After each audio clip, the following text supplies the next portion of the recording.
Another night, another Dodger win in a game that had truly a little bit of everything, including wasted opportunities again from the Padres and hit by pitches galore as the Dodgers win game 2, 8-6. Plus, Mike Shildt basically backtracking on what he said in the dugout yesterday about Andy Pages postgame that we'll get into. And by the way, Pages took that personally.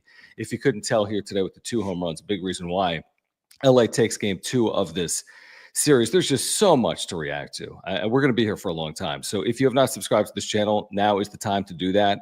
There will be thousands of you here live or on replay over the course of the next 24 hours. So please subscribe to this channel. We'll get to all of the super chats. We appreciate your support of this channel. We'll get to all of them, however long it takes. We'll put them up on screen. Click the $sign below the chat box. Please smash the like button for us. Please follow us on X at John Schaefer, at Jim Russell SD. So many ways to go, Jim. Whether it was failed opportunities from Xander, hit by pitches of Tatis and Ohtani, Pages, Mike Shildt post-game. I mean, they had chances here late from 8-3 down. They absolutely could have tied this game up or taken a lead. They just didn't, as has often hurt this team here, specifically over the last couple of weeks. And another loss. They've lost 5 of 6. They've lost 6 of 8. They're 5 games out in the division. You want to start with Xander? I know you do. Well, I mean, look, there's multiple ways to start here. I just feel like he's on top of everybody's minds coming out of tonight's game, right? I mean, there's a lot of things that to talk about, like the decision to pull Randy Vasquez after I think 68 pitches. Jeremiah Estrada completely imploding in on himself. The retaliation from the Padres, Mike Shildt finally growing a pair after Tatis gets hit again. The ejection from Dave Roberts. The amount of players that were left on base by the Padres. Trenton Brooks home run. I think you're right. There are 100 different things to talk about with this game, but you are really doing. I'm sorry, you just don't know ball if your first thing you don't talk about right now is Xander Bogaerts. Xander Bogaerts is the story out of tonight's game, in my opinion. Like, there are other side stories, right?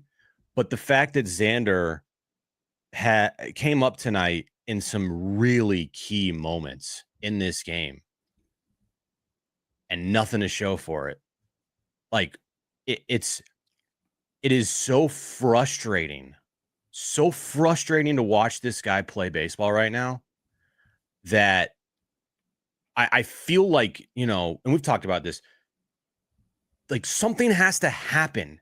The definition of insanity is continuing to do the same thing over and over and over again and continuing to hit Xander Bogaerts fifth in this lineup over and over and over again. You're going to get the same results, which is nothing from him. Nothing. He is one of the worst players in baseball. If you don't believe me, go look at his numbers. They're awful. For an everyday player, he's one of the worst players in the sport.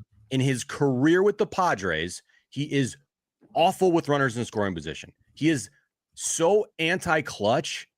It's amazing to watch how you can basically guess every single time he's in a clutch situation what's going to happen with him.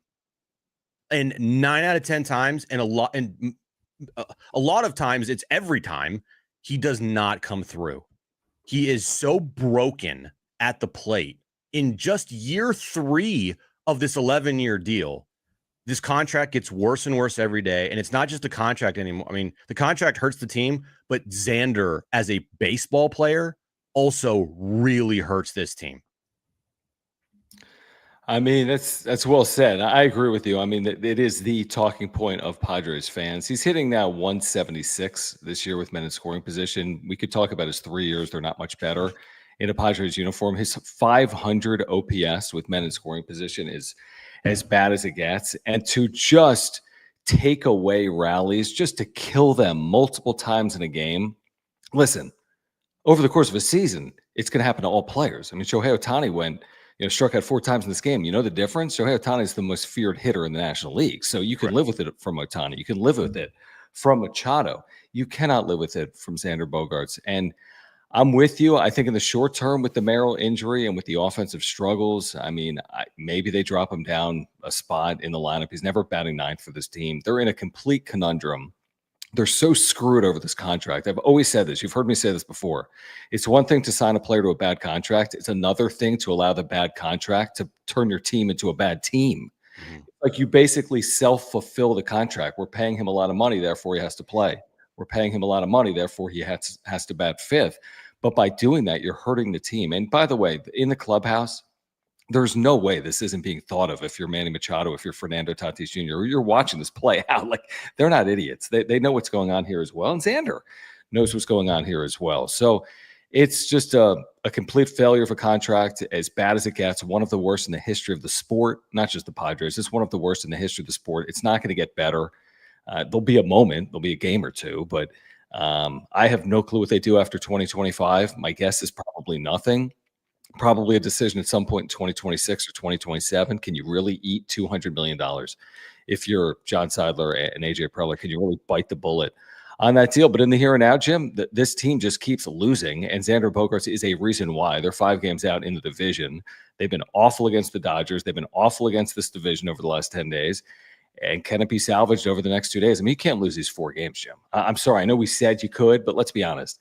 You can't just go to Dodger Stadium and get swept and feel all decent about where you are as a team. I mean, you're going to feel awful about this team if they get out of here Thursday night, not winning the next 2 nights. Look, and I don't want to hear it from any smart-nosed fucking nimwits out there that, if you really knew baseball, the reason that whole inning was messed up is because Gavin Shildt swung at ball 4 on that 3-1 pitch, and he ended up popping Gavin out. Shildt is the fucking best player on this team. Shut the fuck up, dude. Right. I'm sorry. He's not getting paid like Xander. If you come out of tonight with some hot, I'm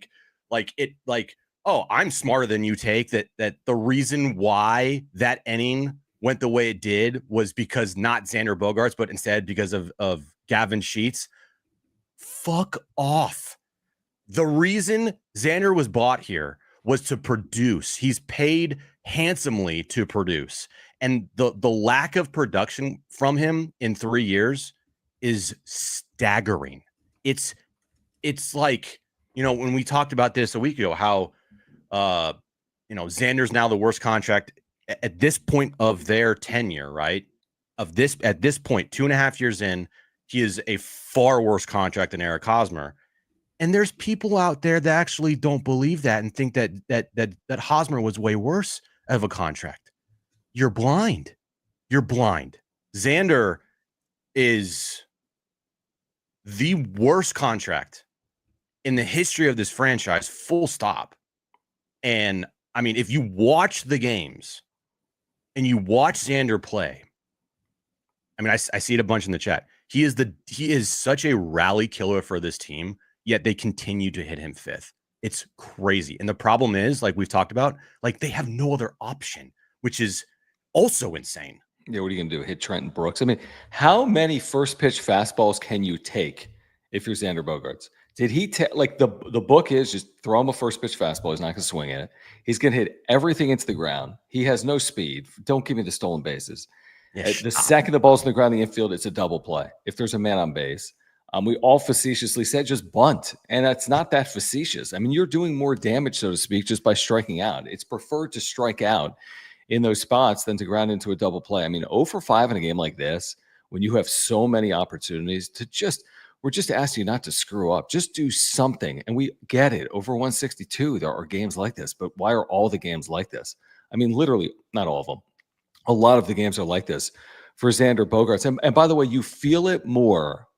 Like, you can get away with this when the team's playing well. We've said that. The team's 14-3 and Xander's hitting 250, whatever, right?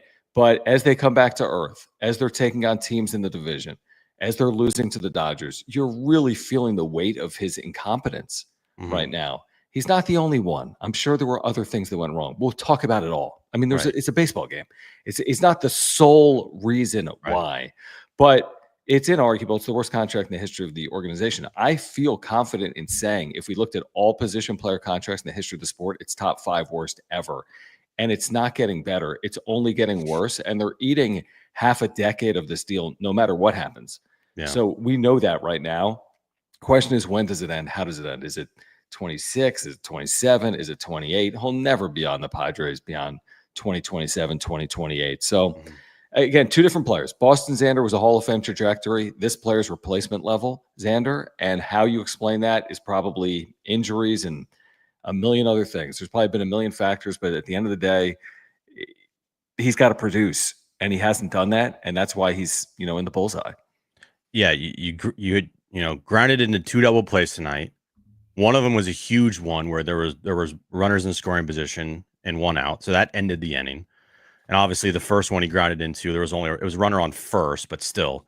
And then his ground out to short there, in the top of the 7th, was the moment, man. That was the moment. Yeah, Like exactly. that's the moment. You got a runner on second and third, 2 outs. You're paid the big bucks. You're a base hit away from a tie. Yeah. I don't want to hear. Well, the inning actually went sideways when Gavin Sheets swung at that 3-1 pitch and then popped up. Like, stop, dude. Right. Stop. Gavin Sheets has done more than enough this year. Okay, he's gonna have moments like that where he doesn't come through. Xander doesn't have any moments where he comes through, and that was a moment there where he could have tied the game up. And maybe we're still playing baseball right now. Or maybe they end up winning in extras or they win late. I don't know. But that was the moment. So don't give me this Gavin Sheets, was the guy that really screwed up that inning. Stop. You're playing yourself if you're not going to look at Xander the way that everybody looks at Xander and how Xander should be looked at, which is he is an awful baseball player right now. He is hurting this team in so many ways. And the thing is, there's nothing they can do about it. No answer. It's Nothing. crazy. And it's insanity because there's no other option. Nothing. We're going to get to all of these supers. I want to continue to talk about this game. Stay here if you are here and subscribe. All right. Year-round content for baseball fans. We're going to react to it all. We'll get to the supers. Let's just spend the first 20 or 30 minutes talking about this game. Then we'll get to every single super chat, except those that are probably disparaging the Padres. If you're a Dodger fan with the super, thanks for supporting the channel. We're probably not going to pull it up though on screen, but we'll get to the super chats. Please subscribe and smash the like button. Beyond that, am I the only one? I don't know how many of you heard Mike Shildt postgame. I'm sure a number of you did that are here. Mike Shildt stops in his postgame commentary to essentially praise Andy Pages and say what a good hitter he is and what a great night he had. You can't have it both ways. I mean, if you want to say that, I mean, how disingenuous are you? How much are you just talking out of both sides of your mouth when you do that? When the night before you're caught on camera saying, "Who the F does this guy think he is?" And then to do that, it's like he was a dog with his tail between his legs. It's like, you got caught. The Dodgers are tweeting what you said in all caps. The Dodgers are so you got caught red-handed. So you're going to walk it back that quickly? Either say, you know what, I shouldn't have said it last night. That was my bad. I got caught up in the heat of the moment. Or double down and be like, you know what, we think we can get him out. We didn't execute our pitches, and that's more a reflection on our pitching staff than it was on him. I mean, whatever the fuck you want to say. But for him to say what he said last night, again, it's in competition. It's from the dugout. Mm-hmm. And then for him to literally stop in his tracks and congratulate Andy Pages, it's just so Shilty. Again, when you lose, some of it is just I don't know, nails on a chalkboard for Mike Shildt. But they got caught red-handed. Some of those quotes, Manny's quote yesterday, I read the full quote. He actually was complimentary of Pages if you read the full quote. But he's like, they got superstars. They're not going to hit Andy Pages. He went on to say Pages is having a great year. And by the way, he is.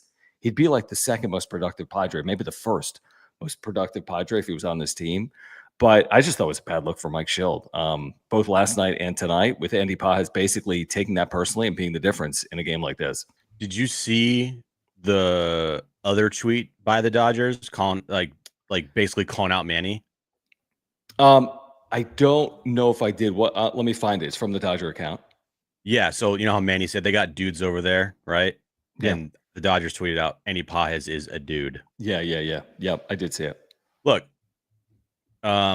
eating crow is one of the most humbling things ever for anybody. Oh, yes, we have. You just, wearing it, you hate it. But sometimes you also need to stand on business, and you need to be like, yeah, I said it. And he shoved it in my face. I would have honestly respected Mike Shildt more if he said that instead of what he said tonight, because he's made to look like a clown. The Dodgers made him look like a clown. The Dodgers have made the Padres this year, and ever since Game 4 of the NLDS last year, look like clowns. They're just shoving it in their face, and the Padres can do nothing about it. Nothing. We all called out Dave Roberts for putting Kike Hernandez in the 6th inning. Guess what? They had the last laugh. They won. Had a lot of last laughs. They always, it seems like, have the last laugh. And it's no different tonight. I think I tweeted you, or not tweeted you. I think I texted you. I was like, Dodgers always get the last laugh. They always get the last against the Padres franchise, right? Oh, they lose in 2022. Well, they come right back and they win the World Series, and they go right through you. Like, it's just, and by the way, they get Ohtani. It's like they always get the last laugh, always. And Mike Shildt was made to look like a clown tonight, and the comments post game. I mean, again, it's Mike Shildt. But the one thing that I will praise Shildt on tonight is finally Ohtani. Finally, he grew a pair. Like, finally, after a year plus of talking a big game about how we're not going to let anybody hit our guys, and we're not going to start anything, but we're going to finish it, and all this stuff, he finally grew a pair, and he finally called the code red on Ohtani. Not like on Andy Pajes or Tommy Edman, but, the big boy. And I applaud him for that, because it was about damn time. And all is fair in what we saw tonight. If any Dodger fans watching us getting all butthurt that they threw at Ohtani, like, give me a break. It was long time coming here for the amount of times the Dodgers have hit the Padres in the last year plus, and the Padres not doing a damn thing about it. Yeah, actually, I don't even think Dodger fans by and large are upset about it, because if you understand baseball, it actually makes all too much sense. And Trevino hit Tatis twice this year. Correct. So, like, that's one too many. That's it. It's one too many. And by the way, Vasquez, good on him. I mean, execute. I applaud you. Shot. Good job, Vasquez. Don't pitch behind him. Don't miss him. Don't hit him in the foot. Don't hit him in the head. All right. So you got one shot. Execute on it. Ohtani realized it. He was smiling over at first base. It is a part of it. By the way, I didn't think there'd be an ejection after freaking Iglesias got hit later on a sinker. You don't eject players for getting hit by sinkers. Now, it hit him flush on the hand, but even Shildt, Shildt didn't make an argument there. The warnings made complete sense. Dave Roberts, listen, like you said, kind of last laugh. I mean, he gets ejected, but once again, his team rallies like they typically do. And listen, on a night where Shohei Ohtani looks like that at the plate, you'd like to win. I mean, it's as simple as that. On a night where Shohei Ohtani looks like that at the plate, you're not going to see that every night. You'd like to win the game. And, this bullpen's completely come back to earth. You're not winning a lot of games when you fall behind 8-3. I don't have a huge problem with going to the bullpen when they did with Vasquez. That's been the strategy, obviously, all year. I don't think it's a hunch play. I just think it's what they do with Randy Vasquez, and Estrada's got to be better, obviously. This lineup's too good for LA. I mean, they just cannot navigate it. They absolutely cannot navigate this. And you know what it reminds me of when you say they got the last laugh? It's like when you got Big Brother and Little Brother, and like Big Brother is holding Little Brother with his head in his palm like this. You're just keeping him away. Like he's swinging left and right at you, and you're being kept at arm's length by someone's palm. Oh, it's clear. That's how this played out since October of last year when the Padres led the series 2-1. I hate to say that, but until the Padres show us something against LA, that's just the state of where it is right now. Oh, it is clear as day. This is a big brother, little brother situation. And I mean, if you're a Padres fan, you have to wear it. Like, it sucks. It's the worst feeling ever, but that's the reality of the situation right now. The Dodgers own the Padres. Padres are the Dodgers' little brother. That's as simple as that until the Padres actually do something about it. Now, did you see just recently what Ohtani posted on Instagram? No, I don't even have my phone next to me, believe it or not. No, I haven't.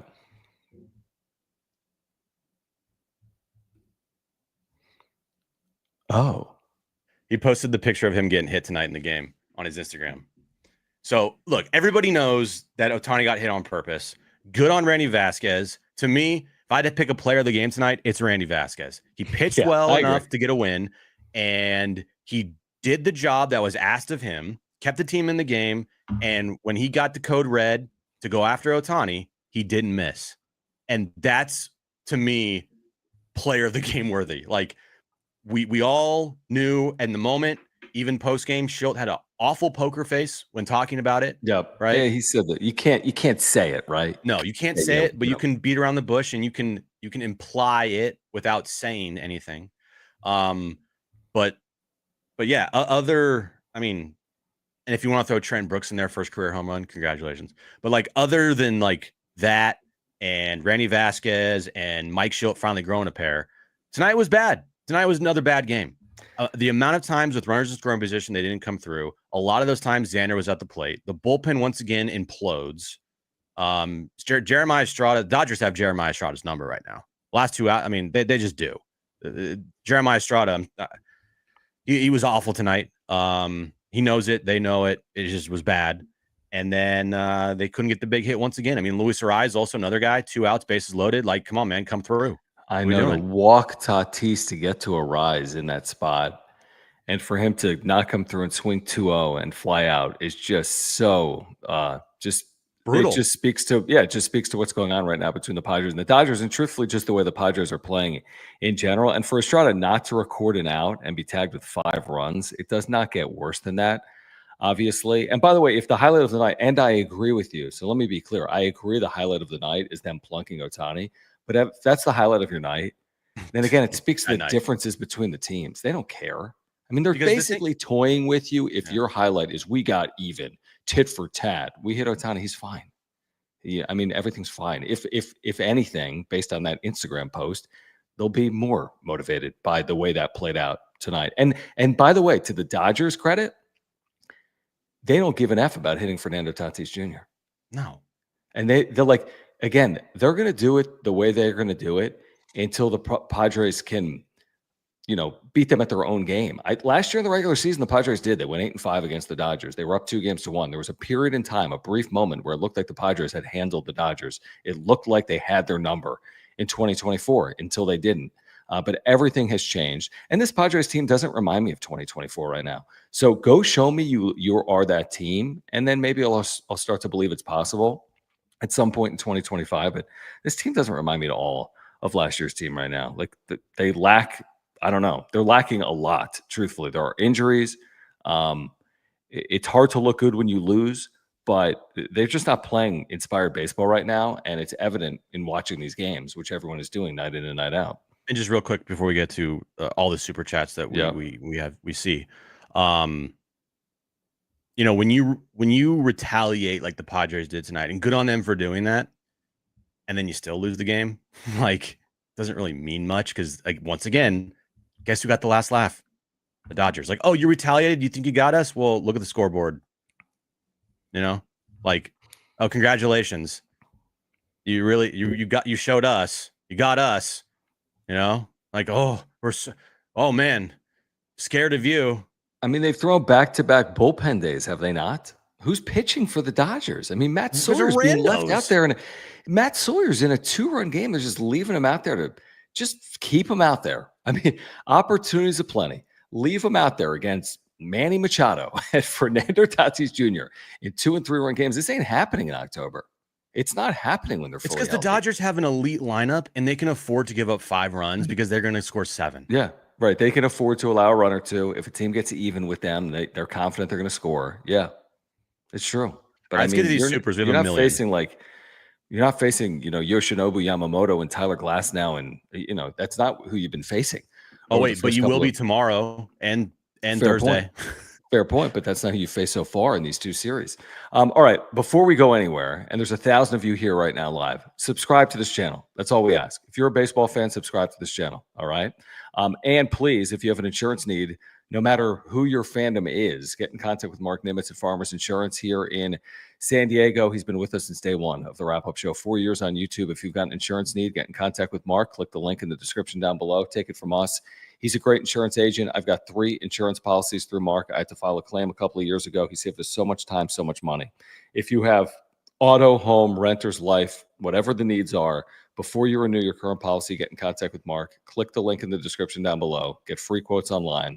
If you support the channel, please support Mark Nimitz. The next time you have a insurance need, get in contact with Mark Nimitz at Farmers Insurance, who has been the title sponsor of this channel since day one. All his information is on that ticker below. mnimitz at farmersagent.com, or you reach out to Mark, who's not happy right now, understandably. Let him know that John and Jim from the wrap-up show see you. I thought Yamamoto was going tomorrow. Some rando guy again, Sheehan. So Emmett Sheehan. Yeah, I mean, this is his first start of the season, by the way, tomorrow. So I'm sure he'll go 5 scoreless. And then go 1 scoreless. It'll be enough. And then Thursday is Yamamoto. So Thursday you get Yamamoto against Ryan Bergert. So maybe your best chance to win at least the game in the series might be tomorrow against some guy that's never pitched, or not never pitched, but hasn't pitched in the big leagues this year yet. Well, Tommy John guy coming back from that. So he's going to throw like an inning. Perfect. Or maybe a couple.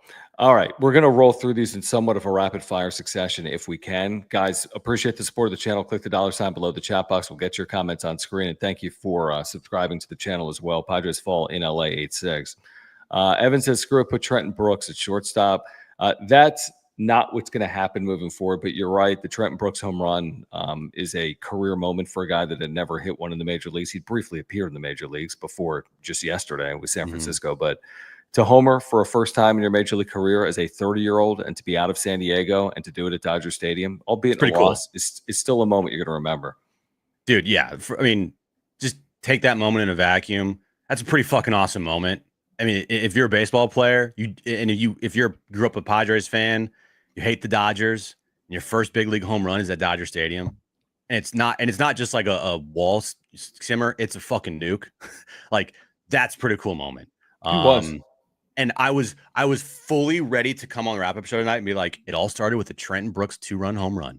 You know? I mean, that's what's funny. As they rallied, it was like, Bryce Johnson is in the game. Trenton Brooks has homered. Right. Elias Diaz. I mean, it was like this, just a cacophony of like randomness. And they nearly did, but nearly is not enough in Major League Baseball. Harv, thank you for the super from overseas. He says, launch the fund to buy out Xander, please. We all in.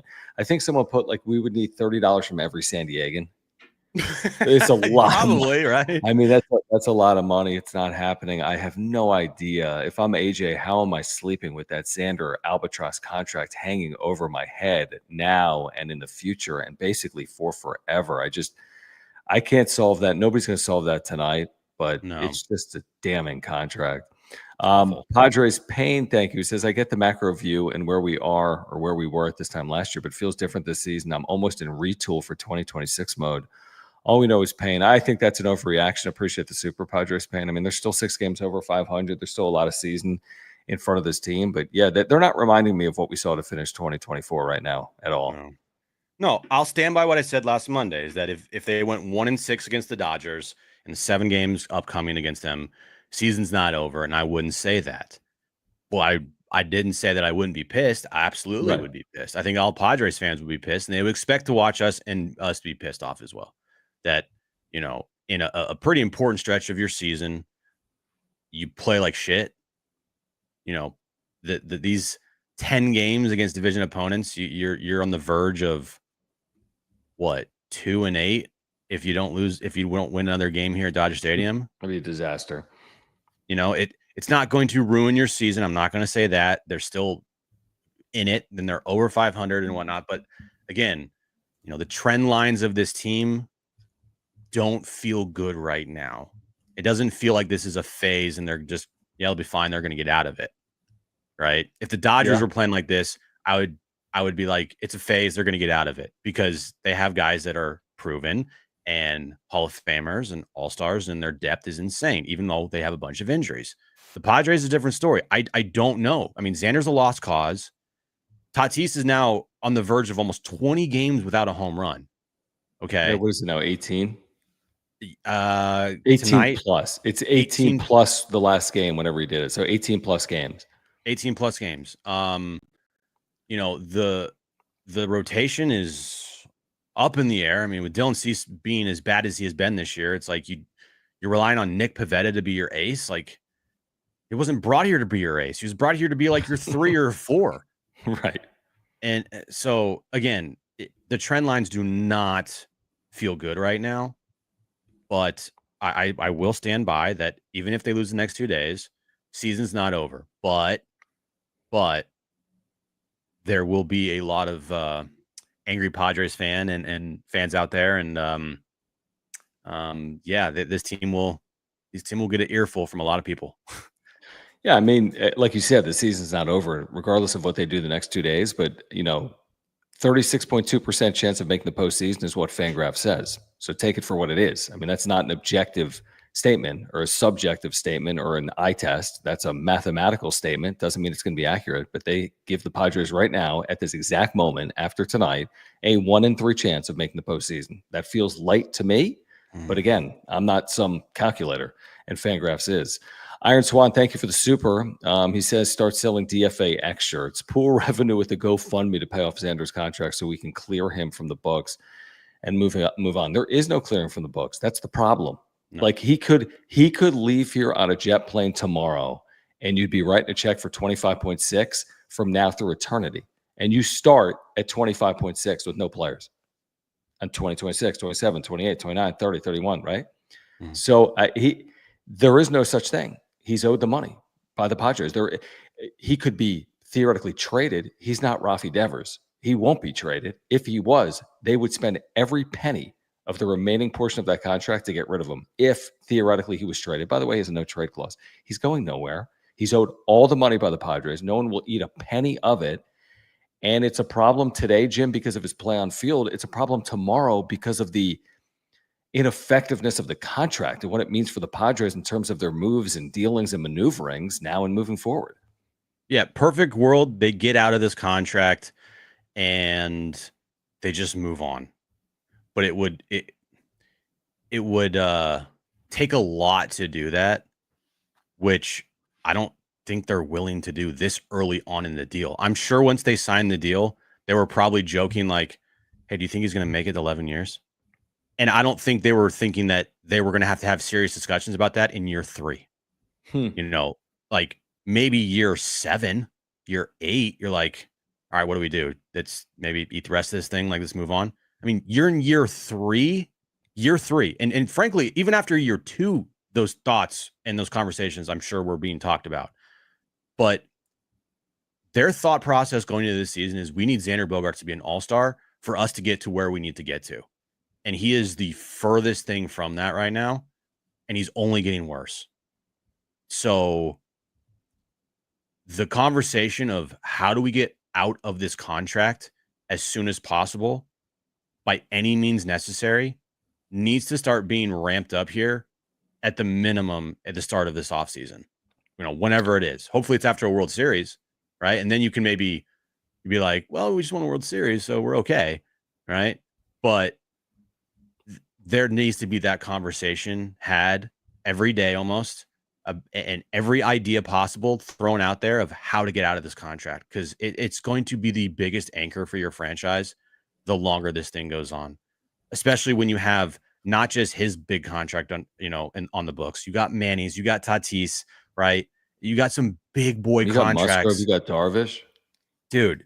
Yeah, man. And if you want to go out and improve your team and make your team better in the offseason without having a dumpster dive all the time, Xander's in the way of that. Well, he's in the way for 8 years. It doesn't matter. I mean, they could literally put him on the dark side of the moon, but they still owe him the money. I mean, so it doesn't matter. I think a lot of Padres fans think that once they get rid of Xander Bogaerts, everything is fixed. Far from the truth. I mean, right, yeah. You got to pay for the position. Who are they going to? And by the way, Leo DeVries isn't coming tomorrow, nor likely to start 2026. Maybe he will. Who knows? So you're out the player. You owe the money. You have no backfill in your organization right now. You don't have the money to go out and improve at the position. I mean, you're kind of just you're screwed. You're just screwed. Just screwed. David, thank you for the super. He says, Bo farts, man. You get that, Jim? Like, not Bogaerts. I got it. Yeah, Bo farts. JD Gotcha, thank you. He says, Andy Pages homegrown. Will Smith, homegrown. Okay. I mean, the Dodgers have done well with homegrown players. I mean, there's no question about it. Padres haven't. I mean, I think that the Dodgers have the benefit of all worlds. They've developed. They spend like they have unlimited resources, which they do. So when you can develop and you spend with unlimited resources, it results in the success they've had, obviously. I mean, the regular season success is unmatched over the last 15 years. Their postseason success has been matched, but they're coming off a World Series. I mean, sure. I mean, the truth is what we do each and every night is less about, it's not about the Dodgers. It's about the Padres. I mean, there's no question. We've started the show for 30 minutes saying the Dodgers are better than the Padres. Is that even a question? Is anyone out there like, I'm wondering tonight when I turn on John and Jim, are the Padres still better than the Dodgers? They aren't. I mean, they never were. So, No. I mean, that's not really a question heading into tonight, was it? No, it wasn't a question. And by the way, if that's like meant at shade the Padres, well, it's like, okay, Jackson Merrill, homegrown. Fernando Tatis Jr., homegrown. Basically homegrown, let's be honest. Basically homegrown. Okay. It's like, I mean, and yeah, I mean, okay. pitching injuries galore with the Dodgers, but again, they can be overcome more readily when they have the resources and money to overcome those injuries. You know, and their I lineup, think that's fair. Their lineup is so far superior to the Padres lineup. It's not even funny. Not even. I mean, the Padres got 2 players in their lineup that would crack the Dodgers lineup. And that's Manny and Tatis right now. Anybody else? Yeah, Sheets would platoon obviously for a legitimate lineup, right? He would not play every day. No, yeah, he would be like like, hey, we're gonna put you against righties, right? We're gonna make sure that you are in the best possible situation to succeed. And I thought that was gonna be the case like this year. Like, oh, it's great. He's gonna be hitting against righties, and he's gonna, nope. He has to be an everyday player for you. Lefty, righty, doesn't matter.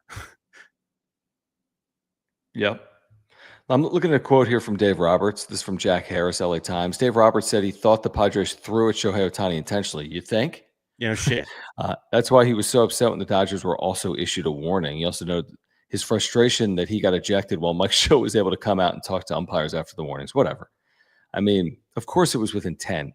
You really thought Randy Vasquez would be you wanted Randy Vasquez tossed there for the Dodgers? Like was that a big win? Like I would have thought I don't know. I wouldn't be like, man, Randy Vasquez has to go.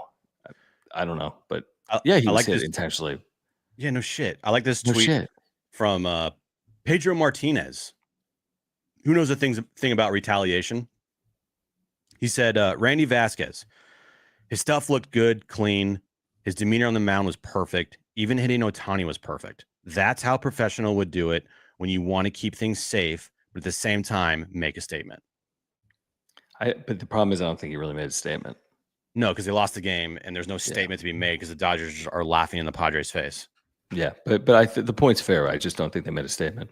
Vector 53, thank you. He says, LOB, Lob is back on the menu, boys. Thanks, Chef Xander. I mean, they just can't leave. There's just too many opportunities.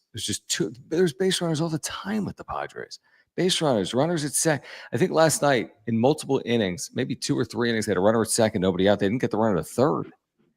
So it's popping up way too much. It's not only Xander, by the way, not coming through in those spots, but Xander's a big part of it. Hendrick wants to know, Jim, why is Bogey still hitting above the 8-hole? Because who hits fifth? That's my question. Who let's go through the exercise right now. Who hits fifth? If Xander's moved down to the 8-hole. Cronenworth.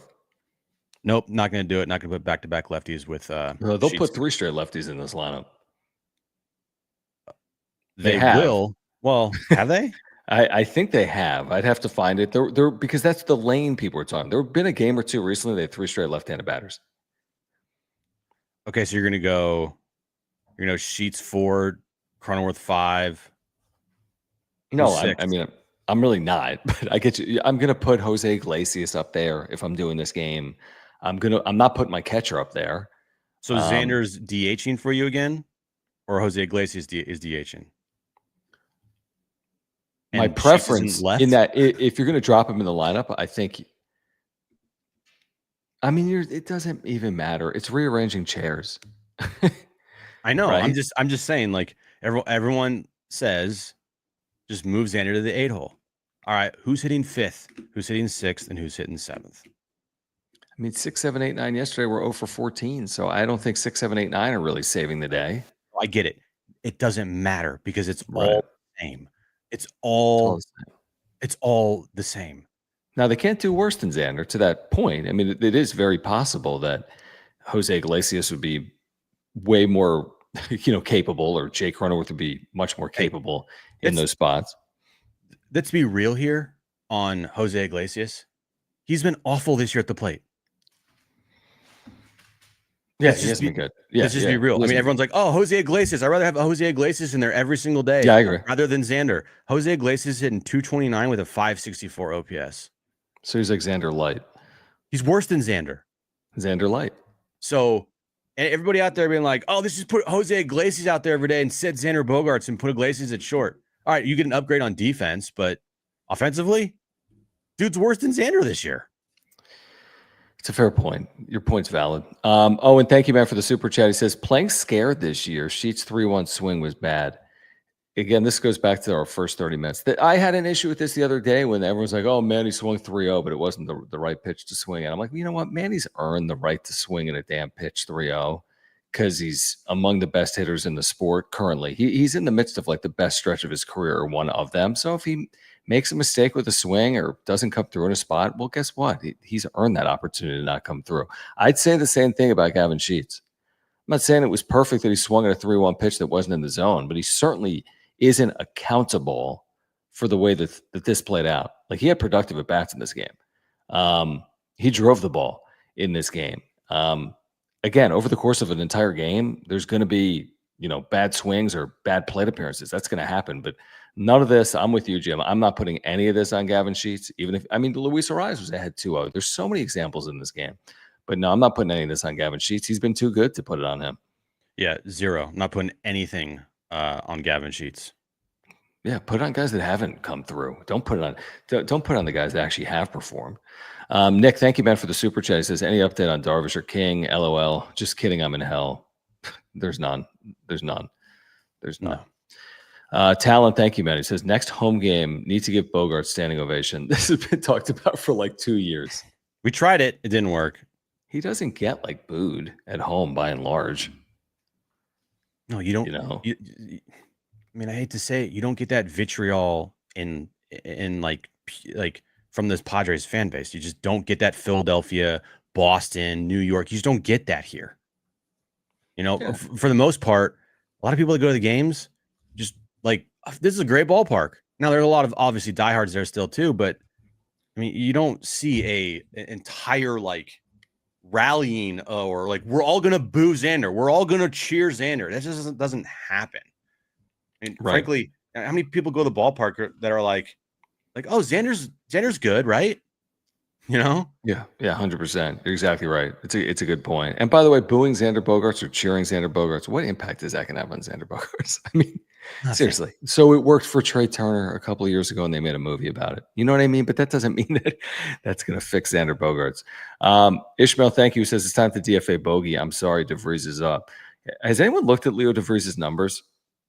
They've come back to earth. First of all, he's 18. Right. So he's nowhere near the major leagues. Secondly, he's an A-ball.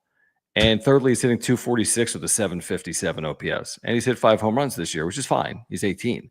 But Leo DeVries ain't saving this team as an 18-year-old from A-ball. It's not happening. I don't think he's starting 2026 here, personally, as a 19-year-old. I've been wrong before, but don't put that on Leo DeVries. Put that on the organization. The organization would have to figure out short before putting Leo DeVries at short.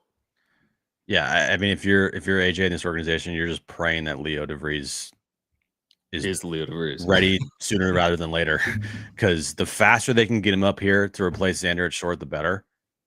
We also don't want to rush him just to fix your awful mistake at short. And then even then when that happens, what are you doing with Xander? He's probably your first baseman, which again, no. No. Please no.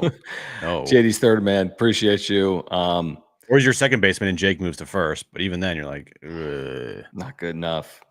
We talked about this. JD's third. Did the Padres poke the bear with Shildt last night in the dugout, saying, "Who the F do you think you are?" And then Manny's quote postgame, which, by the way, if you see the entire quote, because I saw it tonight at MLB.com, he was actually very complimentary of Pages last night. He's like, we wouldn't hit him. He's not a superstar, but he's put together a great year. He did say that in the quote. And he's saying, why do we poke the bear?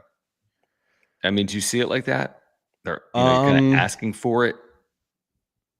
They don't need to do anything. The Bears already been poked. Like there's nothing that needs to be done. This type of thing just escalates things going forward. And like again, Dave Roberts, shut the fuck up. Oh, they need to own it. If they're going to hit Ohtani, they need to own it. You can't own it. You'd be suspended if you said we hit him intentionally. You can't say it in professional baseball. You cannot say it. Exactly. You just can't. Like, shut up. Who cares? There'll be suspensions. You know he hit him on purpose. Like, get over it, dude. I don't think anybody's sitting there like, man, Ohtani. Oh shit. Vasquez did his job and it was done beautifully. And you move on and you stop bitching, you stop crying about it. Real quick, honest question, because Mike Shildt said this post game. He said he would love to play the Dodgers every game. If they realistically played 162 games against each other, what would their record be against the Dodgers? It's hard to say it now because we're watching them play so poorly against LA. I mean, it wouldn't be it's not like they'd go 49-113, but they're not going to win that equation. They're not going to win more than they lose based on what we've watched. My guess is 70 and 72 games. Yeah. I guess it's 72. Yeah. So the Dodgers would go 90-72 and the Padres would go 72-90. And that might be a good scenario based on what we've seen so far this year. But yeah, again, I mean, are they winning 50 games? Of course, they're winning more than that. Are they winning 80 games? That's probably far-fetched based on what we've seen. LLM213, thank you for the super chat. Guys, if you're here, subscribe. Year-on content for you. And thank you for the supers. We'll get to all of them. We appreciate your support of the channel. What a night. I mean, what a series this has been. What a rivalry. We knew it was going to be spicy. I said it on Monday. I said spicy week. We knew this week would be crazy. He says, who are you replacing Xander with? The team has no money. I mean, yeah, that's the thing. When you look at the trade deadline, they have enough to worry about. They're not going to be like, hey, let's solve our $280 million anvil question right now. Right. Let's call the Reds. Like, that's way too big of a problem to be fixed at a trade deadline. So they're going to have to deal with Xander in 2025. They're going to have to address other needs in the here and now in June and July as we approach the deadline. But I mean, Xander's not going. Even this idea that he could go to AAA and work in his swing, not happening in no world. You're right. Now, do you give him a day or give him 2 days? And I just don't think anything fixes Xander at this point in his career, no matter how damn hard you try. Right. And again, I don't want to hear this bullshit of like, oh, well, you know what? You're just upset right now. So you're coming from a place of emotion or whatever. It's like, shut the fuck up. You look at Xander's numbers. It's pretty easy to say this guy is awful and he's just weighing down this team in more ways than one. Where did I see this tonight? I have to give credit where credit's due. Hold on. He's a great follow on Twitter. Clark on Twitter. He posted Xander's numbers since signing with the Padres with runners in scoring position. Did you see this? Mm-hmm. Yeah, you sent it to me. Okay. Xander's numbers with runners in scoring position since signing with the Padres: a 71 WRC plus, a 269 weighted on base WOAB or OBA, excuse me, 616 OPS, and a 210 batting average. I remember we did that exercise. Remember we did that earlier in the year. We went back and looked at everything he had done with men in scoring position, and it was bad. It's awful. Keeps getting worse. Yep. Keeps getting worse. We're late on this sunrise, and we appreciate you, man. Very generous. Very kind. Very, very kind. We do appreciate you, man. Now and always. He says, Xander, man, wake up. The whole Toddy Mookie interaction at second base where Mookie was acknowledging Toddy timeout request and then tagging him got me furious. We can talk about that for a second. Estrada and Adams more rest. Still don't care about Pajes. I get the usage of their bullpen there, specifically Jason Adam trailing 8-6. they've been trailing in games. They probably wanted to maybe get him in a game, but it did feel like they were chasing something down, which again, I get. You need to win these damn games. Didn't work out. I'm glad that Toddy was able to that the time was granted from the plate umpire. That was kind of bush league the way that all played out. He just walks back towards the dugout and is tagged down. I mean, it's baseball. I get it. If that's the case, it's the case. If time wasn't granted, but time was granted, that could have been an absolute disaster. Now, in the end, it's still a disaster. They lose the game, but that was when they had that opportunity in that seventh inning. They had, I think, the go-ahead run at the plate, tying run in scoring position for Xander, and they didn't come through. Yeah, I was like, holy shit. Yeah, like, are you serious? He just walked off the base. Where are you going? Like, what? But again, thank goodness the time was called, because that was just so stupid. Like, that's just like a freak play. Like, asked for it and walked off. He like put his hand up and walked off. So right. Almost a hell of a play by Edman, by the way. It was a great play by Edman. I just thought it was a poor pick. I thought it was a really good play by Edman. Right. Yep. Rocket, thank you. Says can't score runs when it matters. X all-time worst. Man, correct. I mean, the only way we're going to stop talking about that, there's one of two things that can happen. Xander can turn his season around, not happening. Or the team can turn its season around. Possible. It's way more possible for that to happen than Xander becoming like an all-star. Yeah, there's like two paths. One, Xander turns his season around. Does anyone see that? Is Xander going to be an all-star for the final 80 games after being replacement level for 80? No. Could the team rebound from the way they're playing here? 5 games under since 14-3. 5 games under since 14-3. Now, I do think the team can play better than this, but those are the only two options here. So we're going to talk about Xander every night until this team starts winning. You know what I just thought of? Remember, we talked to AC about this. There were some quotes earlier this year from Xander talking about his season last year and how, like, low-key, the best thing that happened to him was his injury, because then he could fix some things. Yeah. Because he said if I continued the way I was going down, it would have gotten way worse. Are we there again? Where, like, he might be hoping for an injury to get some time off to fix things? I'm like kind of dead serious, dude. I mean, he broke his shoulder, right? Was that last year or 2 years ago? That was last year. But you remember that, right? He said, of course. If he goes, and I don't have it in front of me, I'll have to like look for it again. But he goes, if it wasn't for me breaking my shoulder, because he was slumping, he's like, I would have nosedived even more because I was all messed up and I was in my head. My swing was all messed up, and the time off really helped me. I remember that. And he did come back and he started. I mean, all he was doing was hitting singles. He had no pop, but at least he was like doing something. And I think he hit 290 for like a good stretch. And that's for him. That's like singles. For him, that's like amazing, right? But are we like seriously there again where he might be thinking to himself like, holy shit, if I don't like get injured or something, this is going to get even worse. We can entertain that for a moment. We're going to get back to the supers in the chat momentarily. If you want to see the Padres take on a team other than the Dodgers, unlike Mike Shildt, you can do it with our friends over at SeatGeek, because the Padres will be home Friday night to take on the Kansas City Royals. And here's the deal. With promo code PADSWRAP, that's PADSWRAP, we've been able to hook you guys up. You're going to get $20 off your first order of $50 or more. That's $20 off your first purchase with promo code PADSWRAP. $50 or more. Make sure you click the link in the description down below, download the app, have the code automatically added to your account so you can use it later. Here's the deal. Friday night, Petco Park. Summer is here. I mean, literally, like, it's the start of summer this weekend. And you can get in. Look at this. Section 231 for $45 with fees. Take $20 off. So 2 tickets is $90. Take 20 off with fees. $70 Friday night. I mean, that's a good usage of $70 for a weekend night entertainment downtown to see the Padres and Royals. That's a good series. And hopefully the Padres start playing better when they get back home, if not before that. But take advantage of the promo code PADSWRAP. And thank you to our friends over at SeatGeek for that great offer for our viewers. And just a reminder, with SeatGeek being MLB's official ticket marketplace, your tickets, they're fully guaranteed and instantly fulfilled in your account after purchase. Just use our promo code PADSWRAP, PADSWRAP. And just also another reminder, SeatGeek, they always have your back. Each ticket's rated on a scale of 1 to 10, so you know you're getting a good deal. When you see the green dot, green means good, red means bad. And always use our promo code PODSWRAP, PADSWRAP.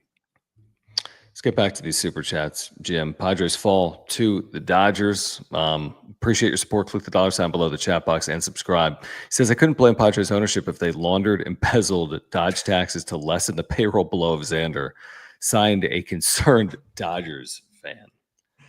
Oh, man. We think it sucks right now. I mean, what does this look like in 2027 when this team's older? It's getting worse and worse, man. Unless he finds like the magic secret sauce and like discovers his power again. Oh yeah, that seems likely. Mr. B, thank you. Says the first thing this team needs to do is extend Wandy Peralta. Yes, absolutely, Agreed. Absolutely. I agree World with that. Series. Andrew, thank you. Says Andrew's worst contract in history of professional sports. No. I mean, the Rendon deal's awful. Strasburg's deal is awful too. Crash Davis in Baltimore, awful. There's bad Bobby ones. Bonilla. I mean, the Pujols deal wasn't great. Let's be honest. At least he did something. Yeah, it's true. It's true. Hendrick, thank you, man, for the super. He says Xander deal is worse because Preller was bidding against himself. This team doesn't have the lineup to match last year's second half as configured. Yeah, I think Boston was only willing to offer like, I forget what the number was in real time. 150? Yeah, 150, 160. I mean, that's nowhere close.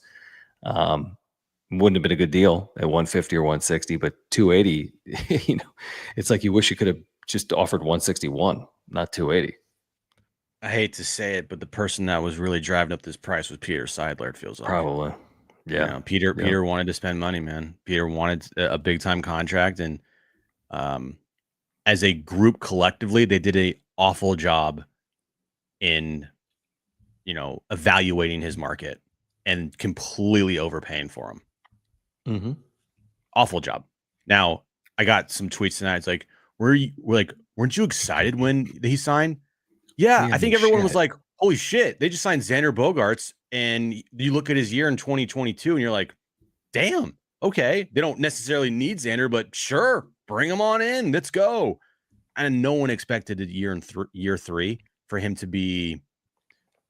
I want to have I'm trying to feel like well, yeah, he's completely washed, but like I'm trying to figure out a comp for him right now. Like, give me somebody that's just like really bad. I mean, he's just like a very middle infielder. Yeah, he's worse than mid, honestly. A mid would be at least hitting like 240, 250.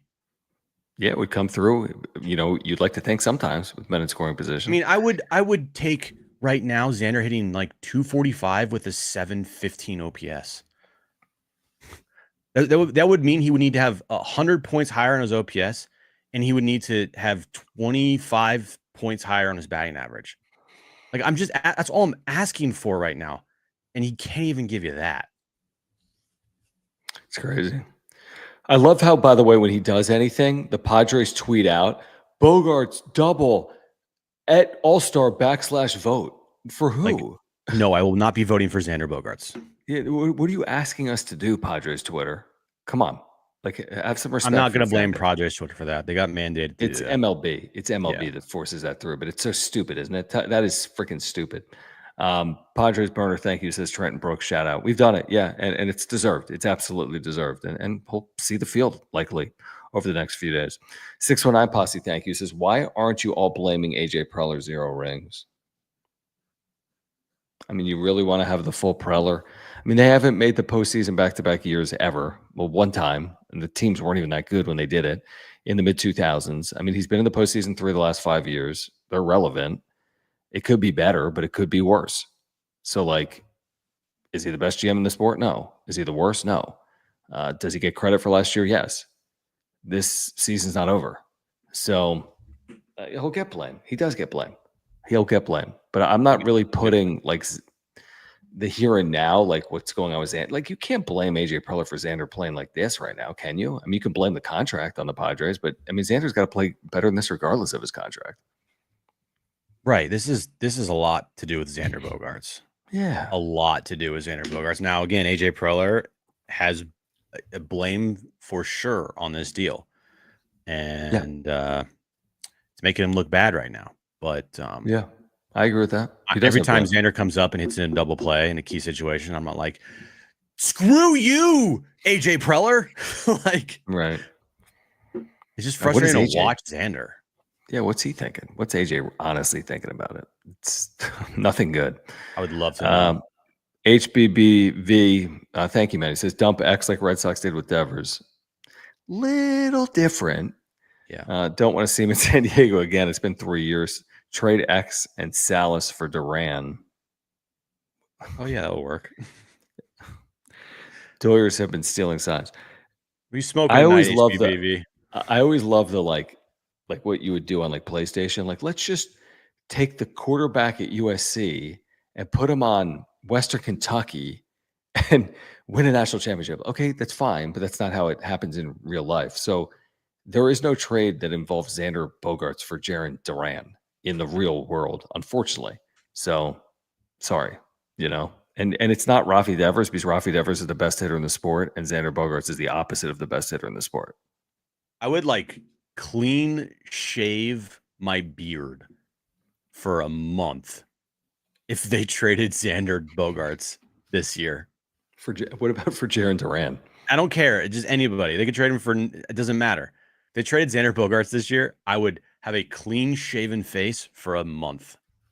You look like me. And you don't want to see Jim with the clean shaven face. My wife does not want to see that. I have no clue what you would look like. I wouldn't even recognize you. I haven't fully clean shaven my face since 8. In 18 years. I kind of want to see it. It's been 18 years since I've had a clean shaven face. Niles, appreciate you, man. He says, do you think there's a team that would entertain taking Xander's contract if we gave them Salas? So here's the thing. Obviously, the reason we laugh at HBBV is he mentions Duran. That's not happening. Is it plausible to envision attaching a prospect to a bad contract? You see it all the time in baseball. The problem is the Xander contract is so bad that it's like you're attaching the prospect and the player and paying all of the money. So at that point, what is the purpose? You've heard me say this before. Why take a bad contract and then make it worse by getting rid of a player because of your bad contract? Now you're taking a bad contract and you're getting rid of one of your top prospects because you signed a bad contract. Is that a good way to do business, to go save? I'm making it up. Now the team takes on, $40 million of the remaining 200. So you're just paying them off with Ethan Salas. I don't see it with Xander. I think there are examples of players leaving with prospects, but not with this much money owed, like Xander, who also has a no trade clause. So, I think it's a fair question. I can't envision it. I just cannot. Like, imagine how pissed people would be, even more so than everyone's pissed off right now at Xander, is if in some world, you know where I'm going with this. You trade away Ethan Salas, he becomes Pudge, and now you're without the best catcher in baseball for 20 years. Right. All because you wanted to get rid of Xander's contract. That's why you can't do it. That's why you have to be so careful. Yeah. So again, they're in a rock and a hard place in the worst way with him. I truly do not know the answer. I truly do not know, other than just sucking it up and having to play him. In the short term, that's the answer. 100%. Yeah. That is the answer. BM, thank you, man. He says, what are realistic Xander scenarios? 30-year payout. That doesn't even matter, though. The Bonilla, the Ohtani, like we laugh, we joke. It doesn't matter. The AAV, what they put on their payroll, is 25 point whatever, 6, 8. So it doesn't matter. Even if they wrote him a check for $1 million for 1,000 years or whatever, it doesn't impact how much liability they have in their payrolls moving forward. So it's not a factor, unfortunately. Padres News says, thumbs up, roasting Xander. He says our competition will praise him tomorrow. I don't know. I don't know. That's not our concern. Yeah. I mean, maybe. I mean, maybe they'll be like, "Oh, Xander is fine." Whatever. I don't know. Yeah, it's possible. It's maybe. Possible. Yeah. Like I would say. You know what I would say? What? Tune in to find out. Okay. Or not. I'm kidding. You don't want people to tune in to find out. I'm kidding. Guys, let's take a moment. We'll get back to the super chats. Please subscribe if you're here. Thank you for your support. Crazy night. Crazy Crazy year. Pick up a MOVA Globe and support this channel. And if you've got a baseball fan in your life like yourself, or you're looking for a good gift idea or something for yourself, pick one of these up. Officially licensed by Major League Baseball, MOVA Globes, located here in San Diego. This technology invented in North County. These spin automatically, these globes, with artificial or natural light. Terrific, terrific products. You get 10% off by clicking the link in the description down below and using promo code PWS10. That's PWS10. They spin automatically, no cords, no wires, no batteries, no nothing. So if you're looking for that perfect gift idea for the baseball fan in your life, if you're looking for a great item for your home or work office, something your family's going to love, pick up a MOVA Globe, not just the Padres, Jim. They've got all 30 major league teams officially licensed. Right. If you're a Dodger troll watching us, thanks for watching us. And also, we're giving you an opportunity to get a discount on a MOVA Globe of your choosing, which I'm sure you probably choose a Dodger one. But if you're a Padres fan watching us and you want one of these cool MOVA Globes, use our promo code PWS10, link in the description below, and go get a MOVA Globe today. You think a Dodger fan would pick up a Dodger Globe? Yeah, I would. I really would. Yeah, I agree. Richard, what's up, man? Longtime supporter of the channel and a Dodger fan on cue. He says, forget the drama. Even Stevie Wonder saw Ohtani getting hit. Respectfully, your hitters keep chasing pitches out of the zone, especially Manny. For me, San Diego gets way too emotional when playing LA. We haven't I'm so glad he mentioned this, Jim. Not necessarily these few sentences, this paragraph, but when Iglesias got hit, it wasn't Shildt that was kicking and screaming. It was Manny Machado who jumped out of the dugout onto the field to voice his displeasure with that situation, the way it played out. Manny is someone that absolutely wears his emotions, right? When we've talked about this repeatedly, we've seen it especially play out with the Dodgers over the years since he's been in San Diego. I'm not putting anything like he's saying here. Hitters are chasing pitchers, especially Manny. I mean, Manny's played awesome for this team. He really has. He's been brilliant for this team. But man, Manny had a really visceral reaction to Iglesias getting hit in the hand in the seventh inning. By the way, X-ray is negative, but I mean, Manny was as heated as anyone from the Padres side. Well, we know tensions run high in Padres Dodgers series in recent years. I think 2020 kind of kicked it off, right, with the Brusdar Graterol and Manny Machado yelling at each other, right? And then it escalated, obviously, in 2022, and then obviously last year as well. So tensions are always high and emotions are always high, and this is definitely a rivalry for sure between these two teams. And you know, emotions are going to run high, but Richard kind of has a point when like the emotion, it kind of takes over sometimes. And sometimes when you want it so bad, you don't perform. And I'm not saying that's the case with the Padres, but we all know they want this really bad. They all know, we got to get through the Dodgers. Like they're in front of us. And until they get over that hump, and then when they get over that hump, they continue to use that momentum to get to their ultimate goal. We thought that was going to be 2022 when they got over that hump, and they were going to use that to propel them to a World Series, and then they ran into the red hot Phillies. So yeah, I mean, yeah, it's a fair point, a fair general statement from Richard that reminded us of how that played out tonight. John, thank you, man. He says, just checking if we've mentioned if X is ass at baseball. I'm just checking. No. Unfortunately, have faith Padres fans still a long way to go. LFGSD. I think it's a decent perspective. I mean, the season wasn't determined tonight. No. As disappointing as this is, this hasn't determined, what happens over the next 3 months. Let's look at this from Where You At Productions, man. Thank you. Awesome. Thank you, dude. Good to have you back with us. A longtime supporter of our work in this channel. So thank you, man. He says, interesting note. And this is an interesting point, but I just don't know what you do. He says, why hasn't Xander made an effing adjustment to his stance or his swing? Good point. The man looks like he's had the same stance as 2013. We're not benching him, so change it up.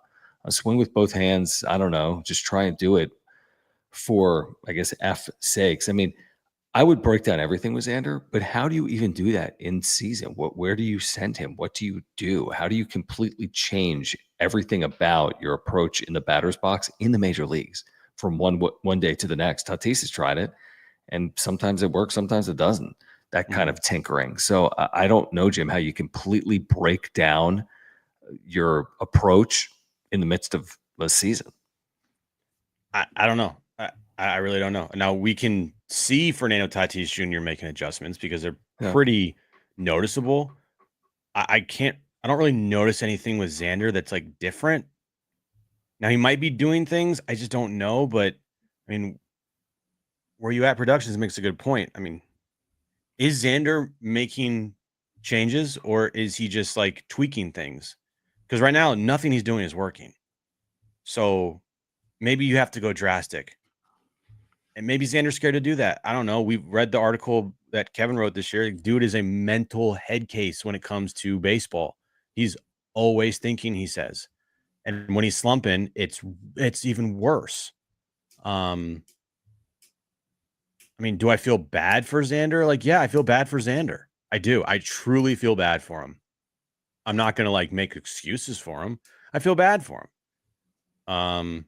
Now again, he's a what, $280 million player. So he doesn't ever have to worry about money ever again. But still, I mean, imagine if you were in that position. Holy shit. I mean, I just feel like he's going up to the plate expecting to fail. I mean, that's so evident. For sure. That's the biggest issue. Like, yes, probably the point is valuable from where you are productions. Like, you got to break him down completely at the plate. But the other part of it is the mental aspect where he's going up there expecting not to come through, which that alone is really concerning. Yep.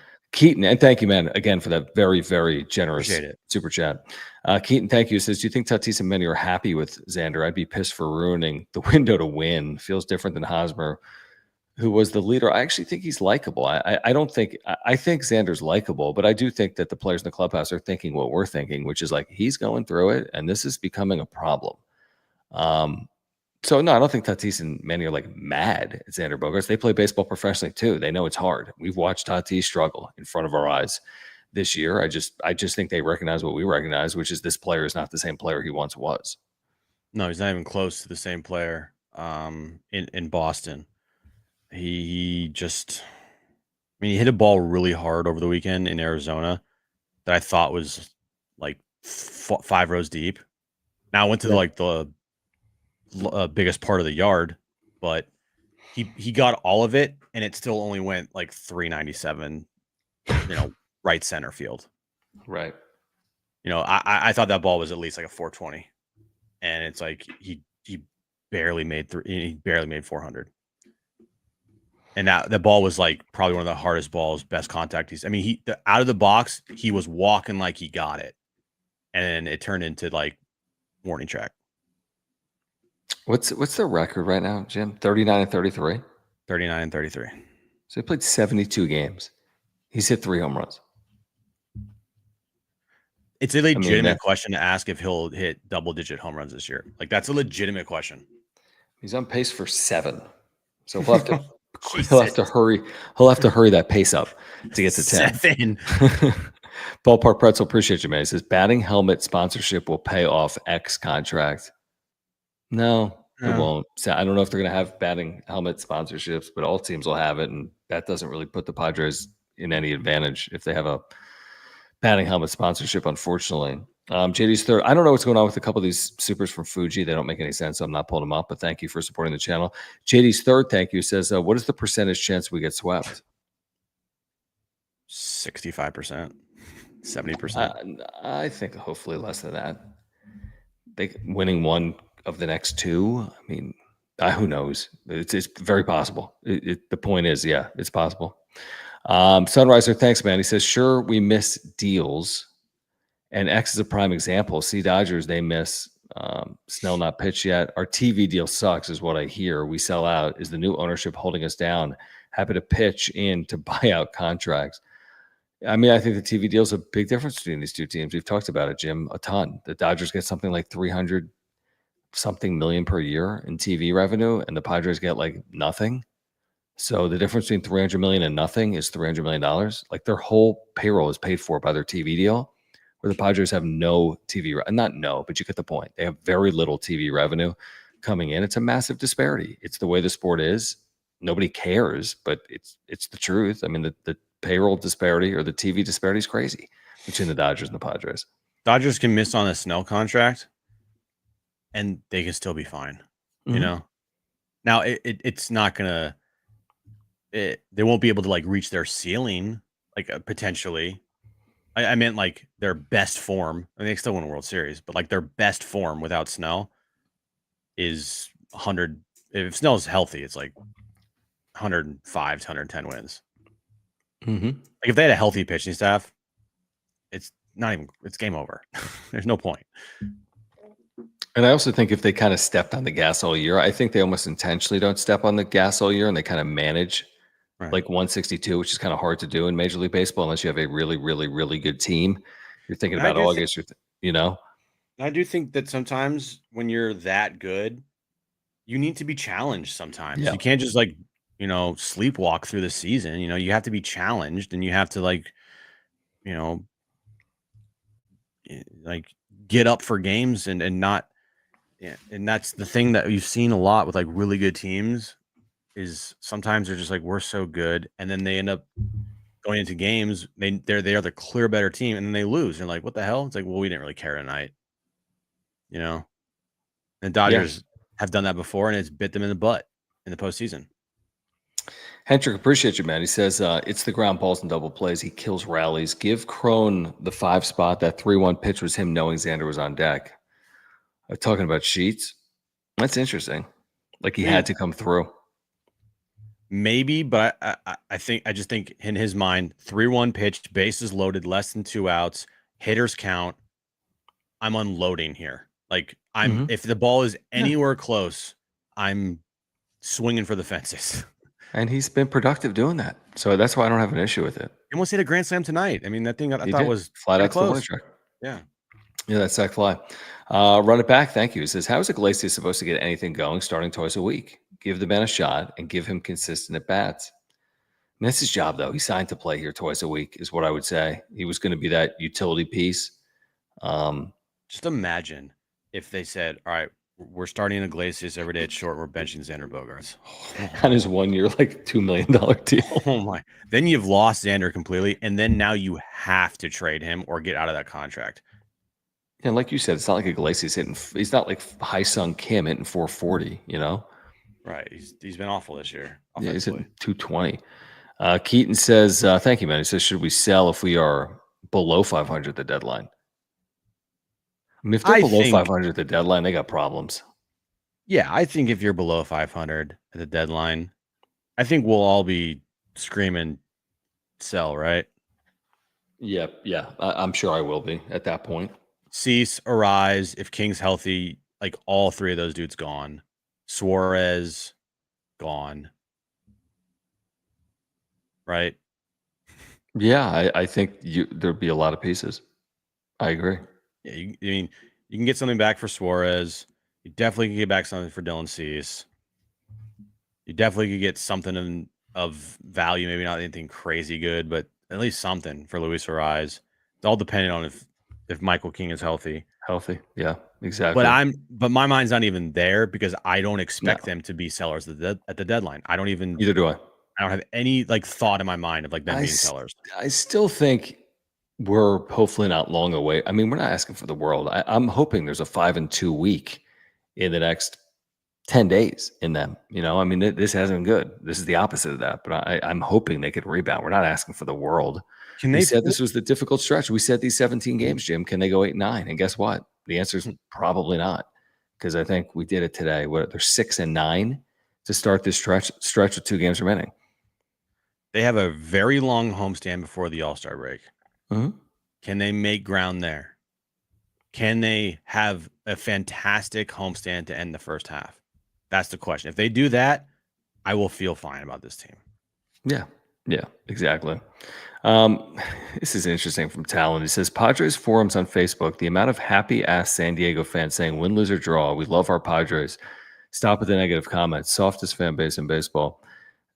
I mean, listen, every fan base has a faction of everything, right? Every fan base has a faction of everything. So to each their own. Talent is what I would say in that scenario. You're not going to convince all people to be the same fan that you are, or Jim is, or John is. It's just to each their own. And San Diego's fan base is different than the Dodgers fan base. By the way, some of that's good. The Padres fan base is different than the Phillies fan base. Some of that's good. maybe some others would argue is not as good. But listen, at the end of the day, Padres have a really good fan base. It's evident by shows like this, by attendance at Petco Park, and so on and so forth. But, to each their own is what I would say when it comes to stuff like that. My advice, just don't look at it. I Yeah. know it's hard because you want to be like, what is this idiot saying today? Right? I do it, admittedly. But I stay as far away from the Reddit forums or Facebook. Like I can only consume one form of social media at a time, I feel like. Because if I consume all of it, then I'm just fucked. Too much. It's too much. And even Twitter X is too much. Is too much anyway. Let's get back to this in a moment. Do want to thank our friends over at Underdog Fantasy. We're with you past midnight right now, Pacific. Thank you guys for hanging out tonight. Kind of a remarkable night in a number of facets that we've been discussing. But listen, if you're looking for the best and easiest place to play fantasy sports, look no further than Underdog. And when you play by clicking the link in the description down below, use the promo code and you're going to get a 50% deposit match. The promo code is PADSWRAP. That's PADSWRAP. You'll get a 50% deposit match up to $1,000. You get a free gimme pick.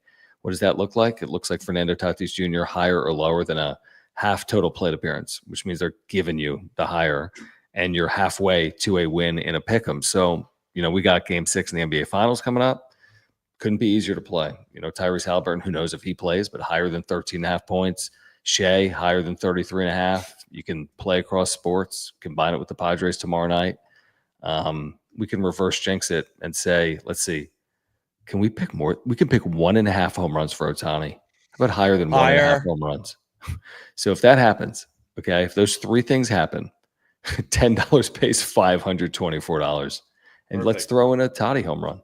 Boom, $1,200. So, and if you flex it, by the way, you don't even have to get them all right, and you can still win huge money. So play along right now. Underdog, use the promo code PADSWRAP, PADSWRAP, get the 50% deposit match and the free gimme pick. Scan the QR code above my head. That's how you download the Underdog Fantasy app using our promo code when you sign up, PADSWRAP, PADSWRAP. All right, let's wrap up some of these supers, guys. Sunrise, appreciate you, man. He says, as media reps, can you please remind X and Shildt of what you just said? What did we just say? Give X a month off. Maybe that gets us more wind or wins when he is back. Well, I don't even know what Xander, can you intentionally hurt yourself so you miss a month of time so you can maybe fix some things with your swing? Oh, hamstring. Shucks. Oh, no. I don't know what this is. JD's third saying bogey is just a symptom of a much larger disease. Okay. Okay, yeah. No, I would say he's just kind of the issue. He's a big issue. He's not. It's a big issue. He's a big issue. He's a big not issue. the only issue. Yeah. Not the only issue, but he's a big issue. Yep. Jonathan says, let's move beyond Xander because we have no choice. What do we need to see in the next 10 games to get back on track realistically? Like from the team? I mean, I want to see Jackson Merrill get back. I want to see Jackson Merrill in there in 5 games or 4 games. I'd like to get some encouraging news on Yu Darvish, who's going to throw a sim game this weekend. I'd like to see Jeremiah Estrada return to form. I'd like to see Robert Suarez return to form. They've led Jim in 16 consecutive games. They're 7-9. That's awful for a good team. A team is over. They've led in 16 consecutive games. They're 7-9. Like, you should be winning at a ridiculous clip with leads, and they have not. So yeah, play back. The defense hasn't been good. We've talked about that. Like, just play clean. Play to your ability. Yeah. That's what I want to say. After they're finished with this Dodger series, 16 of their 22 remaining games in the first half are at home. So what I would like to see is them take advantage of that and play some really good baseball at home. I'm talking like 11-5 at home. Yeah, you go 11-5 at home in the 16 games you have until the All-Star break. And you have a 3-3 road trip through Cincinnati and Philadelphia. That's what I'm looking for. Mm-hmm. That's what I'm looking for to end your first half after this Dodgers series. I'm looking for you to really, hold serve at home, play some really good baseball, and just go have a 3-3 6-game road trip through Cincy and Philly. Then you're 14-8 to end your first half, and I think everybody would feel really good about this Really team good. going in the second half. Yeah, it's well said. I agree. Sunriser, man, appreciate you, dude. Thank you for supporting all night long and throughout the course of the year. We greatly appreciate it. And I agree with what he's saying here. Life is short with everything going on in the world. Love Peter to death. If this means missing some deals, so what? Maybe if needed, the team might not be needed. I can start to see if there are others that can support to lessen the hit. I mean, maybe you're talking about in ownership, but nobody's being critical of Peter Seidler. Peter Seidler's had a profound impact on the Padres organization, but again, we're just offering. I think it is fair to say that Peter played a role in a lot of the positives with the organization, and he likely played a role in some of that spend, some of that huge spend they had over his 2 or 3 seasons, including that Xander Bogaerts offseason deal at the winter meetings. But nobody's I mean, Peter's a big reason why the Padres are as relevant and as successful as they have been, even in his in his passing.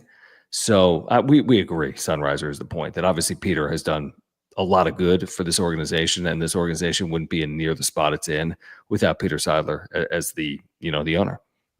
Yeah, nobody's perfect, but what Peter did was sign Manny, sign Tatis, sign some key players to be with this team long term. And then on the flip side, signing Xander was a mistake.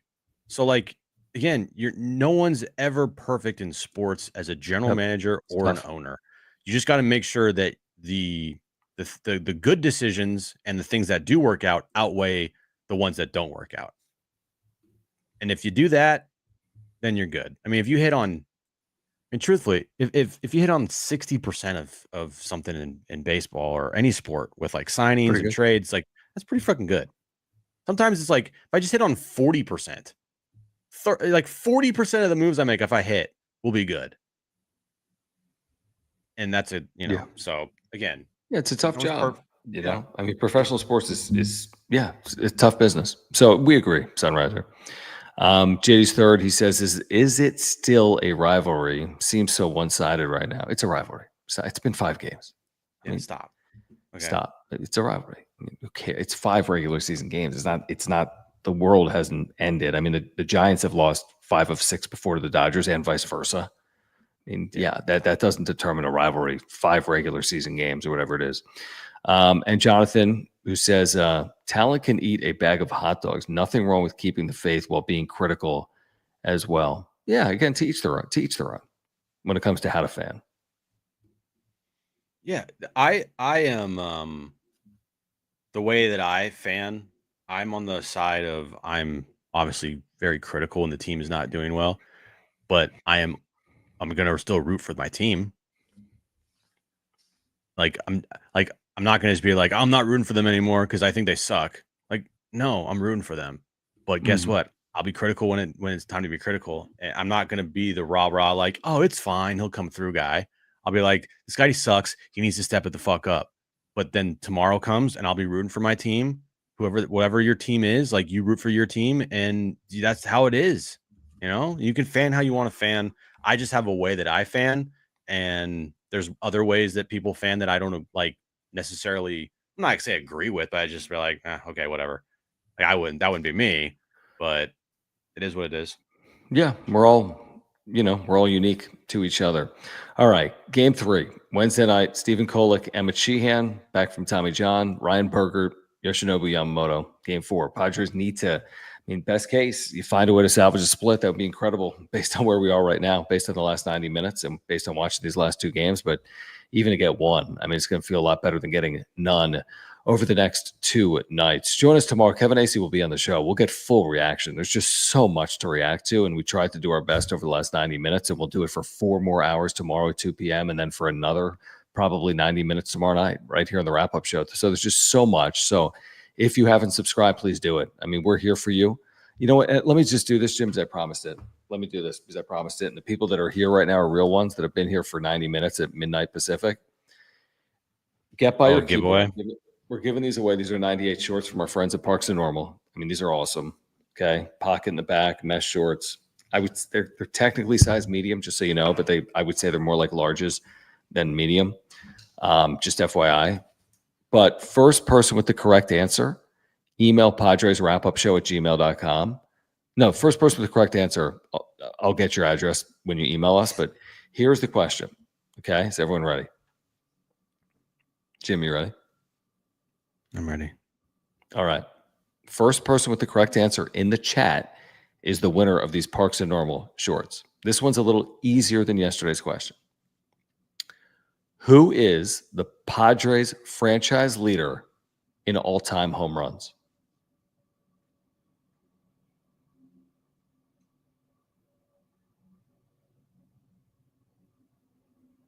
This is when you comment. Thank you. There it is from Daniel. Manny Machado. Bogey. And everyone's getting it. Everyone's getting it. But Manny from Daniel at 12:13 a.m. Calvin came in first with Bogey. That is incorrect. He's second. Bogaerts is the second most home runs. Daniel, congratulations. Email us, PadresWrapUpShow@gmail.com with your name and address, and we will get those in the mail within 48 hours. PadresWrapUpShow@gmail.com. Congratulations. We'll have another giveaway tomorrow. What'd you say? Some people are just like, Klesko, Wade. That's hilarious. Ohtani. HBBV, I don't miss your super was whack, I think. I can't pull up all supers. You gotta Sorry. keep it kosher.